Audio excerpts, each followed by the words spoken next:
Chapter 8. The Trojans reach the wall. As dawn spread her saffron mantle over the world, Zeus, who delights in thunder, called the gods to a conference on the highest of Olympus' many peaks. He opened it himself, and all attended carefully. "Listen," he said, "you gods and goddesses, while I tell you what I have resolved. I am determined to bring this business to a speedy close, and with that end in view I give you my ruling, which no god or goddess must defy. You must accept it, every one of you. If I find any god taking an independent course and going to the Trojans or the Danaans' help, he shall be thrashed ignominiously and packed off to Olympus.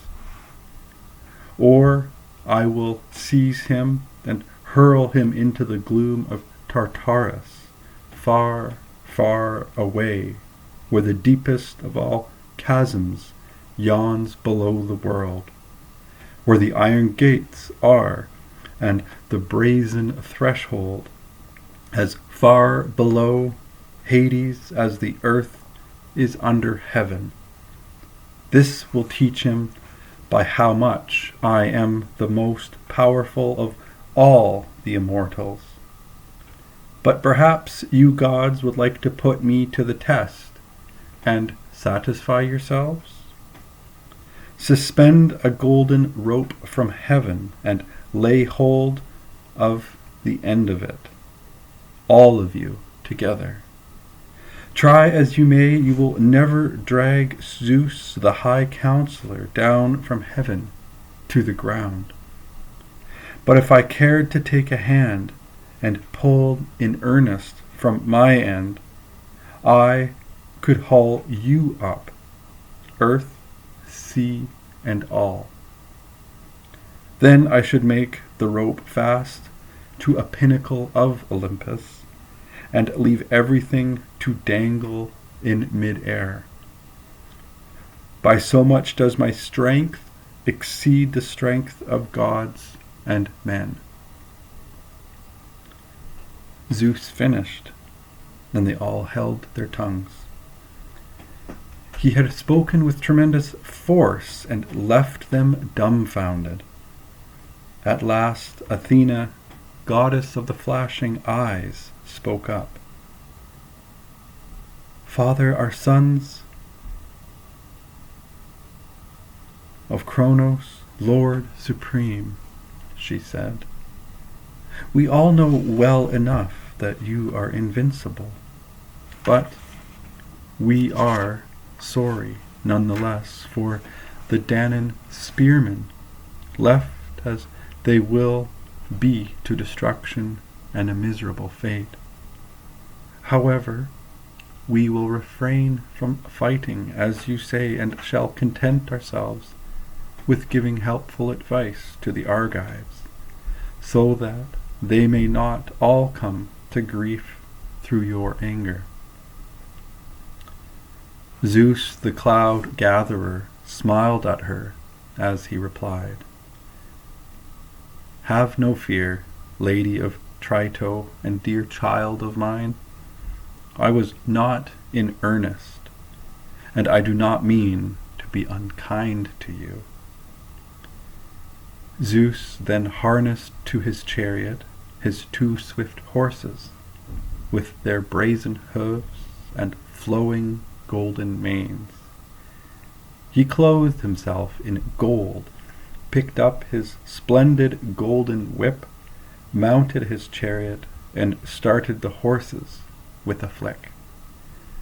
The pair willingly flew off on a course midway between the earth and starry sky, and brought him to Gargarus, a peak of Ida of the many springs, the mother of wild beasts, where he had a precinct and a fragrant altar. There the father of men and gods pulled up his horses, freed them from the yoke, and wrapped them in a dense mist. Then he sat down on the heights, exulting in his glory, and looking out over the Trojan city and the Achaean ships. Meanwhile, the long-haired Achaeans ate a hasty breakfast in their huts and forthwith armed themselves, while on their side, in the city, the Trojans prepared themselves for battle. There were fewer of them, yet, for all that they were eager to grapple with the enemy, driven as they were by stern necessity to fight for their wives and children. The gates were all thrown open, and with a great din, the whole army, infantry, and horse poured out. Thus, the two converging forces met once more with a clash of bucklers, spears, and bronze-clad fighting men.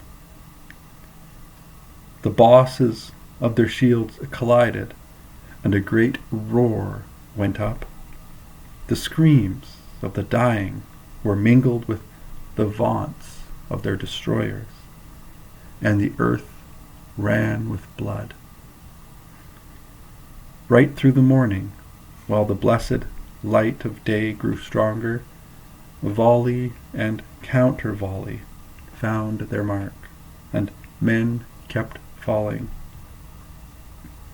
But at high noon, the father held out his golden scales, and putting sentence of death in either pan, on one side for the horse-taming Trojans, on the other for the bronze-clad Achaeans, raised the balance by the middle of the beam. The beam came down on the Achaeans' side, spelling a day of doom for them.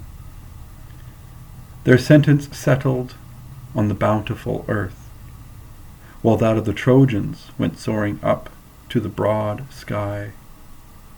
Zeus thundered out from Ida and sent a flash of lightning down among the Achaean troops, who were confounded by it. Terror drained the color from the cheeks of every man. Then neither Idomeneus nor Agamemnon had the heart to hold his ground, nor did the two Aeantes stand, henchmen of Ares though they were. Gerenian Nestor, warden of Achaea, was the only one who lingered, and that not of his own free will, but because his third horse was in trouble. Prince Paris, Lady Helen's husband, had hit him with an arrow on the top of the crown, where the mane starts to grow on a horse's head, a very deadly spot. In his agony he reared, for the point sank into his brain, and writhing round the dart, he threw the other horses into confusion. Nestor rushed in with his sword and was slashing at the outrigger's reins, when Hector's horses came galloping up through the turmoil, with a redoubtable charioteer behind them, Hector himself. And the old man would then and there have lost his life but for the quick eye of the veteran Diomedes, who saw the danger and gave Odysseus a resounding call for help. "Odysseus," he shouted, "my noble and resourceful lord, where are you off to, with your shield behind you like a coward in the crowd? Take care, or as you run away, someone will catch you in the midriff with a spear. For heaven's sake, stop and help me. Keep that savage off the old man there." But the much-enduring noble Odysseus did not hear him, and sped by on his way to the Achaeans' hollow ships. Left thus to his own resources, Diomedes nonetheless drove up to the point of attack, posted himself in front of Nestor's chariot, and brought reassurance to the old king. "These young warriors," he said, "are proving too much for an old man like you, my lord, with all those years to carry. You are dead-beat. That squire of yours is useless, and your horses are too slow. Come, get into my chariot, and you will see what horses of the breed of Tros are like, and how quickly mine can cover the ground in flight or in pursuit. It makes no odds. I took them for Aeneas only the other day, these fighting thoroughbreds.